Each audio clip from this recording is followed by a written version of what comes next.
المرسلين نبينا محمد وآله وصحبه أجمعين أما بعد. آج انشاءاللہ ایاک نعبد و ایاک نستعین کے متعلق کچھ باتیں عرض کی جائیں گی. اللہ رب العالمین نے اپنی تعریف کے بعد اہم پیغام جو ہر ایک کا مقصد ہے وہ بیان فرماتا ہے کہ بندہ یہ کہے تعریف کے بعد، اللہ رب العالمین کی تعریف کے بعد، حمد بیان کرنے کے بعد کہ ہم اے اللہ تیری ہی عبادت کرتے ہیں اور تجھ ہی سے مدد کے طلبگار ہیں. یہاں اہل علم نے دو بات ذکر کی ہے، وہ یہ ہے، پہلے تو یہ کہ اللہ رب العالمین نے کہا ہے کہ ایک بندہ یہ کہے اللہ رب العالمین کے متعلق اے اللہ ہم تیری ہی عبادت کرتے ہیں، تیری ہی عبادت کرتے ہیں. تو یہاں دو معنی بیان کیا اللہ رب العالمین نے، یعنی تیرے علاوہ جتنے معبودان باطلہ ہیں ہم ان کی عبادت نہیں کرتے، اور جب دنیا کے سارے معبودان کی ہم عبادت نہیں کرتے تو ہم کس کی عبادت کرتے ہیں؟ اللہ وحدہ لا شریک کی عبادت کرتے ہیں. تو ایک چیز کا انکار ہے اور ایک چیز کا اثبات ہے، اور اسی کا معنی ہے لا الہ الا اللہ، کہ دنیا کے اندر کوئی حقیقت میں عبادت کے لائق نہیں ہے، حقیقت میں عبادت کے لائق نہیں ہے سوائے اللہ رب العالمین کے. تو کوئی معبود نہیں ہے جس کی عبادت کی جائے حقیقت میں سوائے اللہ ہے، کہ یہی اللہ کی معنی ہے. اور ایاک نعبد و ایاک نستعین کا بھی یہی معنی ہے.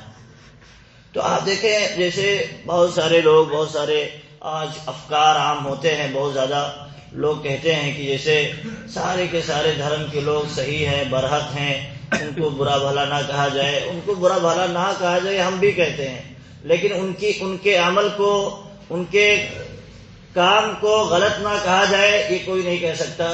جو انصاف پسند ہوگا، حق پسند ہوگا، کتاب و سنت پر چلنے والا ہوگا، ایسا نہیں کہہ سکتا کہ وہ جو کچھ کرتے ہیں ان کو غلط نہ کہو، ان کو دعوت نہ دو صحیح بات کی طرف، یہ کوئی نہیں کہہ سکتا جو حق پسند ہوگا. کیونکہ اللہ رب العالمین خود بار بار قرآن کریم کے اندر بار بار اس کا ذکر فرماتا ہے کہ اللہ رب العالمین ہی حقیقت میں عبادت کے لائق ہے، اس کے علاوہ سارے جتنے ہیں وہ باطل ہیں، ان کی عبادت درست نہیں ہے. تو یہ ہمارا عقیدہ ہے، یہ ہمارا عقیدہ ہونا چاہیے. اگر کسی ایک بندے کا، ایک کسی مسلمان کا جو دعویٰ کرتا ہے ہم مسلمان ہیں، اس کا یہ عقیدہ ہو جائے کہ دین اسلام بھی صحیح ہے، دیگر ادیان بھی صحیح ہیں، دیگر عبادتیں جو لوگ کرتے ہیں غیر اللہ کی وہ بھی صحیح ہے، اللہ کی عبادت بھی صحیح ہے، وہ نمازیں پڑھے، روزے رکھے، دیگر عبادتیں کرے، وہ حقیقت میں مسلمان نہیں ہے بلکہ وہ کافر ہے. کیونکہ آپ ایک ایسی چیز کو وسیع کر رہے ہیں، ایک ایسی چیز کو عام کر رہے ہیں جس کے بارے میں اللہ رب العالمین کہہ رہا ہے یہ درست نہیں ہے. عبادت ہوگی یا عبادت درست ہوگی تو صرف اللہ رب العالمین کے لیے. اسی لیے اللہ رب العالمین نے یہ نہیں کہا کہ دنیا کے اندر جتنے معبود ہیں ان کی عبادت نہیں ہوتی، یہ نہیں کہا. اللہ رب العالمین نے کہا حقیقت میں جس کی عبادت ہونی چاہیے وہ کون ہے؟ اللہ رب العالمین ہے. اس کے علاوہ کوئی ایسا ہے ہی نہیں جو عبادت کا مستحق ہو، کیونکہ وہ سب محتاج ہیں، سارے کے سارے محتاج. تو محتاج کی عبادت کیسے ہو سکتی ہے؟ تو اللہ رب العالمین نے یہ پیغام دیا یہاں. اسی لیے اللہ رب العالمین نے رسولوں کی بعثت کا مقصد بیان فرمایا، وَلَقَدْ بَعَثْنَا فِي كُلِّ أُمَّةٍ رَسُولًا أَنِ اعْبُدُوا اللَّهَ وَاجْتَنِبُوا الطَّاغُوتَ. کہ ہم نے ہر امت میں رسول بھیجا، کیا پیغام دے کر کے، کیا حکم دے کر کے؟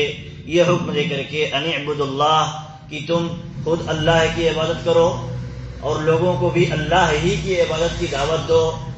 وَاجْتَنِبُوا الطَّاغُوتَ، اور طاغوت سے جو اللہ کے علاوہ معبود ہیں وہ طاغوت ہے.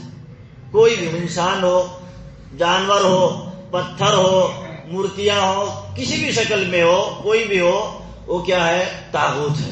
اللہ کے علاوہ جس کی بھی عبادت اور پرستش کی جاتی ہے وہ طاغوت ہے. تو اللہ رب العالمین نے یہاں کہا رسولوں کا مشن یہ تھا کہ وہ خود اللہ کی عبادت کرتے اور لوگوں کو اللہ ہی کی عبادت کی دعوت دیتے، اور لوگوں کو اور خود کو بتوں کی طاغوت کی پرستش سے پاک رکھتے. تو یہی معنی ہے ایاک نعبد. ہم بار بار جب کہتے ہیں اے اللہ ہم تیری ہی عبادت کرتے ہیں، تیری ہی عبادت کرتے ہیں، تجھ ہی سے مدد طلب کرتے ہیں، تو اس کی نفی ہو جاتی ہے.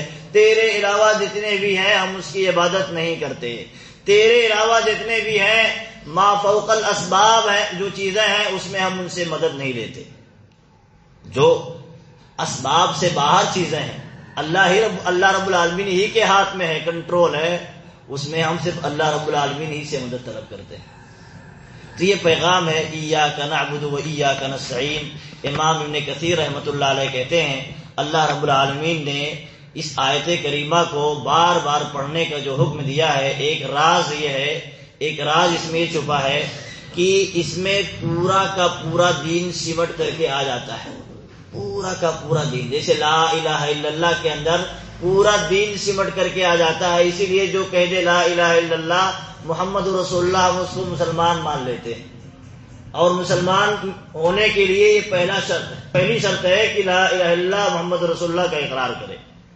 تو ایسے ہی یہ تمام عبادات کا جامع ہے، سمٹ جاتا ہے. ساری عبادتیں اسی میں سمٹ جاتی ہیں. تیری ہی عبادت کرتے ہیں، تجھ ہی سے مدد طلب کرتے ہیں. یہی پورا دین ہے، یہی پورا دین. اس کے ارد گرد ساری چیزیں گھومتی ہیں اور اسی کے سپورٹ میں ساری چیزیں ہیں، سپورٹ میں اور اس کے قریب لانے والی ساری چیزیں ہیں.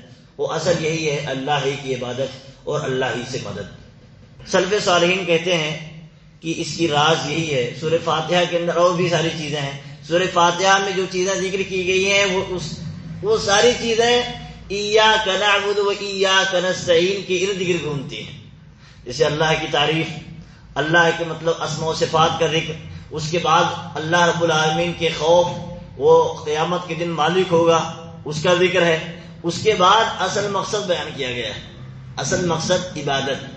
تو اسی لیے مفسرین کرام کہتے ہیں عبادت کی تعریف یہ ہے کہ کمال محبت ہو. عبادت جو ہوتی ہے اللہ رب العالمین کی عبادت، اس میں کمال درجے کی محبت پائی جانی چاہیے اللہ رب العالمین کی، اللہ رب العالمین سے. اور اللہ رب العالمین سے کمال درجے کا خضوع اور خشوع پایا جانا چاہیے. انسان جھک جائے اور اللہ رب العالمین سے امیدیں لگائے رکھے. اور تیسری چیز یہ ہے کہ کمال درجے کا خوف پایا جائے اپنے دل میں. تو یہ عبادت کا، اس کو کہتے ہیں عبادت. یہ تینوں مجموعے کا نام عبادت ہے. اسی لیے اللہ رب العالمین نے ایک جب ذکر کیا کہ مطلب مومنوں کے بارے میں انہم کانوا یسارعون فی الخیرات، وہ اچھے کاموں میں جلدی کرتے ہیں، سبقت لے جاتے ہیں، ایک دوسرے سے آگے بڑھنے کی کوشش کرتے ہیں. وہیں یہ بھی ذکر کیا وَيَدْعُونَنَا رَغَبًا وَرَهْبًا وَكَانُوا لَنَا خَاشِعِينَ. اللہ رب العالمین کی عبادت کرتے ہیں، اللہ رب العالمین سے دعائیں کرتے ہیں. اللہ کی عبادت دعا کو بھی شامل ہے، الدعاء والعبادہ.